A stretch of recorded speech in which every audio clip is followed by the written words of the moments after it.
last week's exponent laws with yesterday's scientific notation, okay? So when you use the rules of exponents, we're going to use them with scientific notation. You guys know this. Remember, when you multiply with exponents, what do you do to them? You add them. And when you divide with exponents, you subtract them. So those same rules are going to apply today because we have that exponent with a base 10. But here's the tricky part of today. Another rule that we have to be worried about is making sure our answers are written in proper scientific notation.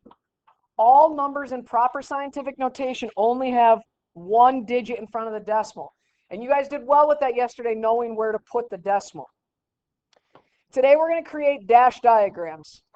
You're going to hear Ms. Huff say this a million times. Okay? So it says, write these numbers in correct scientific notation. On this, where is my decimal on 15? At the end. Okay? Is that proper scientific notation? How many numbers are in front of the decimal? 2. How many can I have? 1.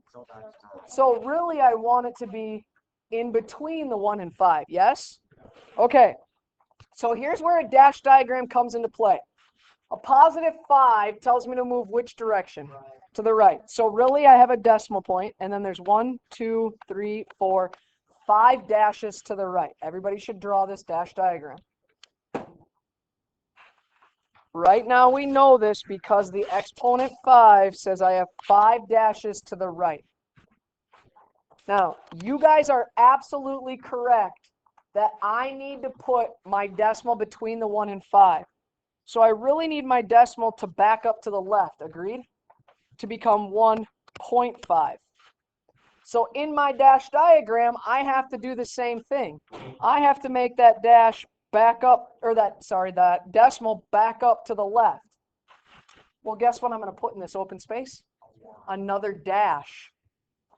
Another dash. Now how many dashes do I have?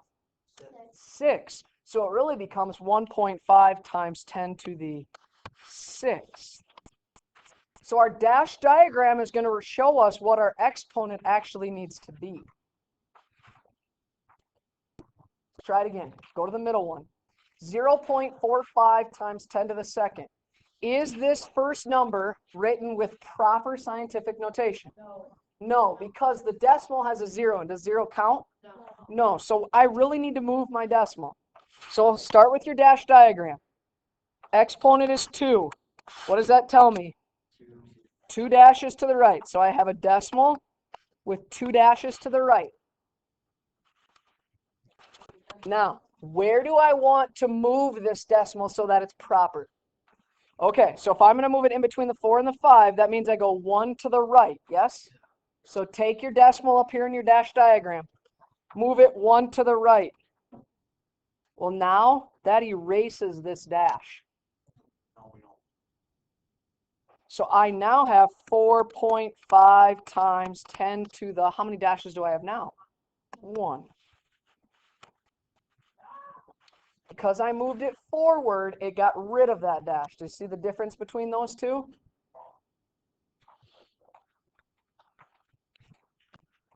Let's do another one. Look at this last one. 1.2 times 10 to the 4th. Is this front number proper scientific notation? It is? Yeah.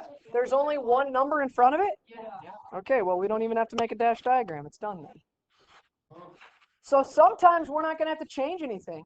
Sometimes it's going to be fine. Okay? All right. Today we have to evaluate. Evaluate means to actually calculate.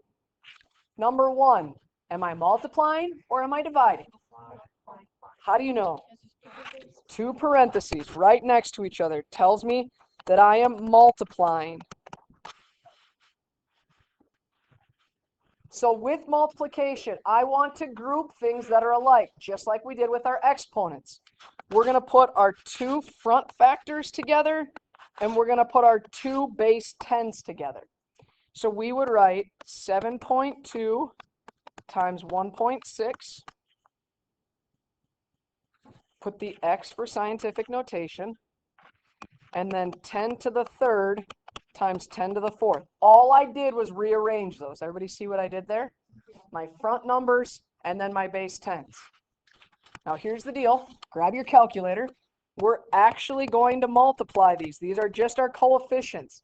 We're actually going to multiply 7.2 times 1.6. What'd you get, Caitlin? 11.52? Anybody else get 11.52? Yes? Now, when I have base 10s, keep the base. What do I do to my exponents? I add them. So really I have times 10 to the 7th. Now here's the deal. Just like we did on the last ones, we got to stop and look. Is 11.52 proper scientific notation? Why not? Two numbers. Guess what I have to make? Dash diagram. How many dashes am I going to have? 7, okay? So I have a decimal point. 1, 2, 3, 4, 5, 6, 7 dashes.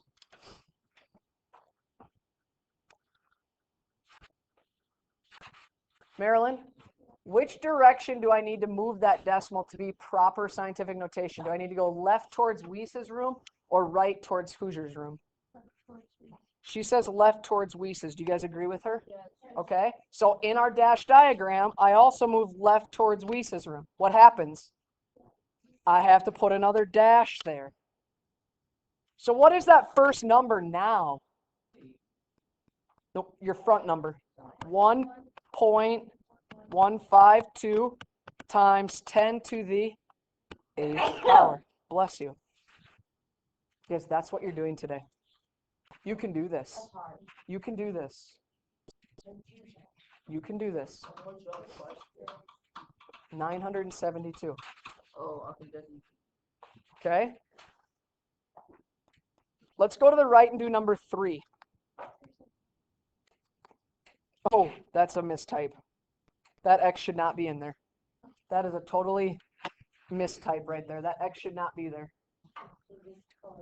Okay, 2 parentheses right next to one another. What am I doing? Multiplying. What's my first step?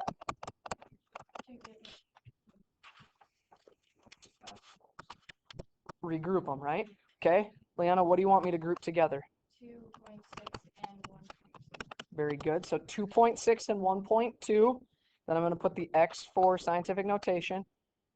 Then what's going to go in my next one? 10 to the 4th and 10 to the negative 3. Good job not losing that negative 3 on there. Okay. Liana got us started. Somebody tell me, raise your hand and tell me my next step. Zayden? You multiply the two numbers. Very good. So we actually multiply 2.6 times 1.2. Courtney, what'd you get? 3.12? Anybody else get 3.12? Okay. What do I do with those base 10s? Keep the base and add the exponents. 4 plus negative 3. Positive or negative? Positive 1. Okay, then the last step we have to look, is this proper scientific notation? Yeah. Do we have to do anything then? Box that baby in. Box that baby in. All right, I believe in you. Try number 2 on your own. I'm going to leave this up here, follow the same steps. Do exactly in the same steps that we just did.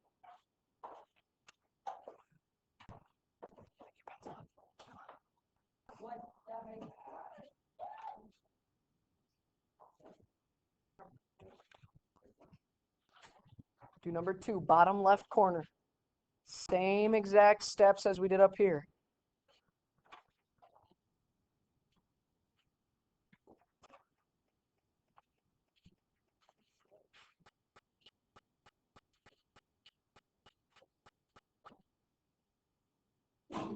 Bless you.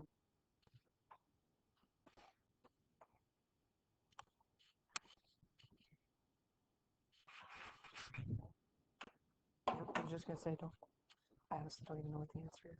What's your last step when you look at this? Where is it right now, really, though? It's at the end, so you got to move that. Remember, use your dash diagram, like we did on number 1.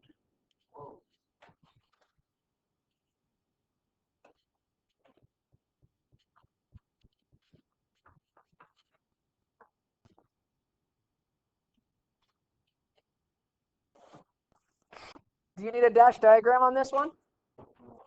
Yes. Yes, you do. Yes, you do.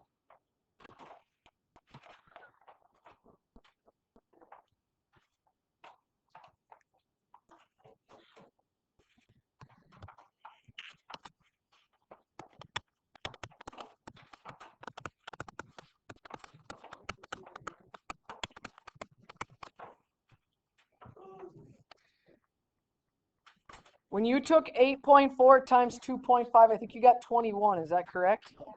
21. And then you had to take 2 plus 6, which gave you 8. Now, on 21, where's your decimal? In the back, right? It's at the end. Okay, yep, at the end. Can I leave 21 in front of there? No. So right now, I have a decimal with 1, 2, 3, 4, 5, 6, 7, 8 dashes, and I know that because of my exponent. What do I need to do with this decimal? Go left towards Hoosier, or towards Weiss, or right towards Hoosier? Weiss. So do the same thing in your diagram. When I have an open space, what happens? I need a dash, right? I need another dash. So I really have 2.1. Caitlin, how many dashes do I actually have now? 9. Nicely done. 2.1 times 10 to the 9th.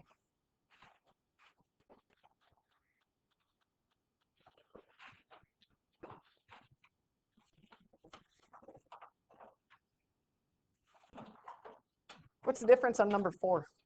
It's division, right? How do you know it's division? The big fraction bar. So guess what? Instead of us grouping into parentheses and showing multiplication, we're going to make 2 separate fractions. Okay? So you're going to show me that you have, whoopsies, sorry, 9.45 over 2.4. Put an X for your times of your scientific notation, and 10 to the 11th over 10 to the 8th. What do I do to those first 2 numbers? I actually divide them. So grab your calculator. 9.45 divided by 2.4. Courtney? 3.9375. What do I do with my base 10? I subtract it. Which one do I start with? 11 minus 8. What is 11 minus 8? 3? 3. 3.9375. Is that front number okay? What number's in front of the decimal? Just a 3, and that's totally fine. Look at you guys. I'm super impressed right now. Super impressed. Turn it over. Let's do number 5. We're almost done.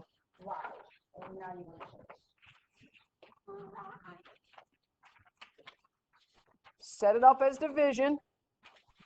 Make 2 separate fractions to start with. Set it up as division. Make 2 separate fractions to start with.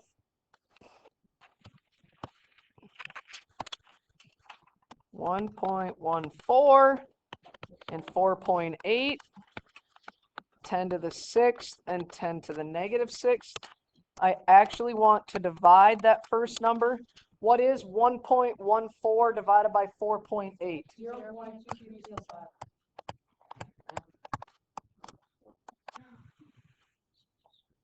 And when I work with my base, keep my base, which is 10, and what am I going to do to my exponents? Subtract. Now here you got to be careful. 6 minus negative 6. That is both positive, so you end up with 10 to the 12th power. 10 to the 12th power. 6 minus negative 6, the 2 may become a positive. 0.2375, is that good? No, 0 doesn't count. Okay? I'm going to make my dash diagram below this because how many dashes do I need? 12. 1, 2, 3, 4, 5, 6, 7, 8, 9, 10, 11, 12. Am I going left towards Weiss or right towards Hoosier? right towards Hoosier. In my dash diagram, I go right towards Hoosier. What happens to that dash that I just put a swoop under? It erases it. So my front number is 2.375 times 10 to the 11th power. That is your answer. Okay, you guys try number 6.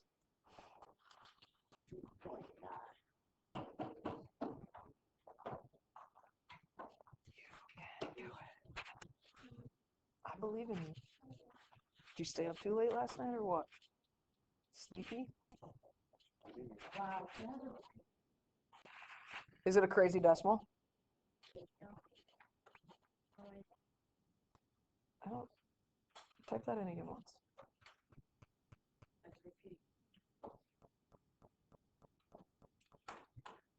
I think you should redivide that because it's not a repeating. Say, I don't think I had a repeating one on here.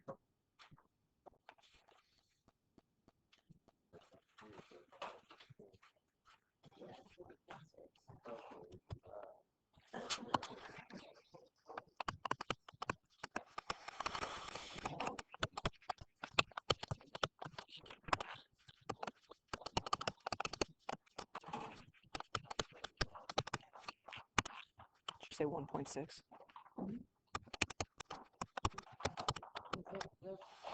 That's what you got. Did you guys get 1.6 times 10 to the second? Can you leave 1.6? Yeah. Look at you guys. I'm super impressed right now. Who's your favorite math teacher? Okay, cross off 7.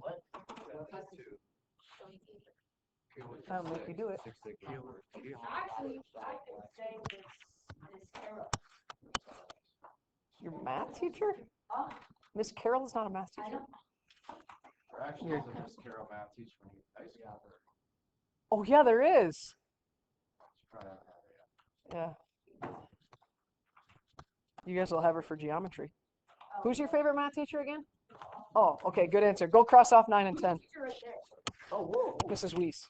Oh, yeah, you remember. 9 and 10. So how many homework problems do you actually have? 8.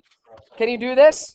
Keep your positive attitude. Keep your positive attitude. I think you can. I'll leave this example up here and we will be around to check your work. Good job today.